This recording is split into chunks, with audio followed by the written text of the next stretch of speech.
നമസ്കാരം. Draft of ഫുട്ബോളിലേക്ക് അവർക്കും സ്വാഗതം. യുവേഫ ചാമ്പ്യൻസ് ലീഗിൽ വേറെ ലെവൽ കളിയാണ് വിനി ജൂനിയർ നടത്തിക്കൊണ്ടിരിക്കുന്നത്. ഇവൻ തുടർച്ചയായി 3 വർഷങ്ങളിൽ സെമി ഫൈനലിൽ ഗോൾ അടിച്ചല്ലോ അദ്ദേഹം. ഇപ്പോൾ കഴിഞ്ഞ 3 വർഷത്തെ അദ്ദേഹത്തിൻ്റെ UCL പ്രകടനം ഒന്ന് നോക്കുക. 16 ഗോളുകളും 15 അസിസ്റ്റുകളുമായി. അങ്ങനെ UCL എന്ന് പറയുമ്പോൾ ഒരു സ്പെഷ്യൽ പ്രകടനം. Vini Junior is a Champions League specialist എന്ന് തന്നെ പറയേണ്ടതുണ്ട്. അപ്പോൾ ഇപ്പോൾ ലോകത്തെ ഏറ്റവും മികച്ച താരം വിനി ജൂനിയർ ആണോ?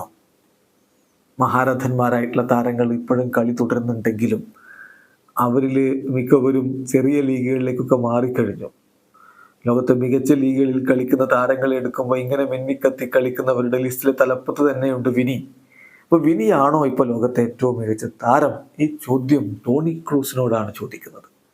ടോണി ക്രൂസിൻ്റെ മറുപടി, വിനിയാണോ ലോകത്തെ ഏറ്റവും മികച്ച താരം എന്ന് ചോദിച്ചാൽ ഐ ഡോണ്ട് നോ, എനിക്കറിയില്ല എന്നേ പറയാൻ പറ്റൂ. കാരണം അത് വളരെ ബുദ്ധിമുട്ടേറിയ ഒരു ചോദ്യമാണ്. എല്ലാ വീക്കിലും വേണമെങ്കിൽ ഇത് മാറിക്കൊണ്ടിരിക്കുക, അല്ലെങ്കിൽ എല്ലാ 2 ആഴ്ചകളിലും ഈ ഒരു കാര്യം മാറിക്കൊണ്ടിരിക്കാം.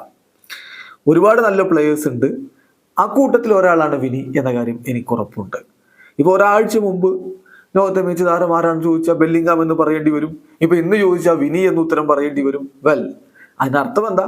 ഞങ്ങൾക്കിവിടെ ഒരുപാട് നല്ല താരങ്ങളുണ്ട് എന്നാണ്. അതാണ് ടോണി ക്രൂസിൻ്റെ മറുപടി. കാരണം ഒരാളെ പറയാൻ അദ്ദേഹത്തിന് ബുദ്ധിമുട്ടുണ്ട്. പക്ഷേ ലോകത്തെ മികച്ച താരങ്ങളിൽ പെട്ടയാളാണ് വിനി ജൂനിയറും ജൂഡ് ബെല്ലിംഗാമും ഒക്കെ. അവരൊക്കെ ഒരുമിച്ച് റയലിൽ കളിക്കുന്നു എന്നുള്ളതിൽ അദ്ദേഹം ഏറെ സന്തുഷ്ടരുമാണ്. വീഡിയോ അവസാനിക്കുന്നു. ഫുട്ബോൾ ലോകത്ത് കൂടുതൽ വിശേഷങ്ങളുമായി റാഫ്റ്റോക്സിൻ്റെ എത്താം.